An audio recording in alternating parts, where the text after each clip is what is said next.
Paano mag-send ng pera GCash to GCash? So ito ang ating gagamitin na GCash account papunta dito sa ating isang GCash. So kita nyo, piso lang ang laman niya. So magta-transfer tayo ng pera dito sa isang GCash account natin papunta dito sa isang GCash account. So ang gagawin nyo lang dito sa inyong GCash na mag-send is tap nyo lang itong send icon dito sa homepage ng GCash at tap nyo itong express send.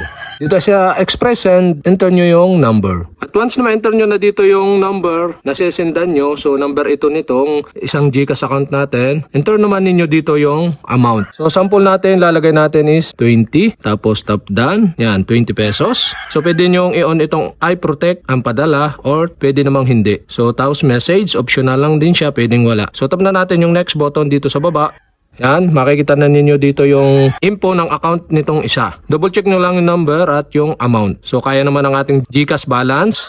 So after nyan guys, dito sa baba, merong yes, I confirm na tama ang number. Tap nyo lang yung square dito. Tapos, tap nyo na yung send button dito sa baba. Yung, nandito din naman yung price. At yan, successful na tayo nakasend. Ito yung resibo. So pwede nyong i-download or i-share itong receipt. Nandito sa baba ang mga button. So dito, makikita nyo, piso pa rin yung laman niya. So para makita nyo kung pumasok, i-refresh nyo lang. Yan, 21.28. So nagsend na tayo ng 20 pesos.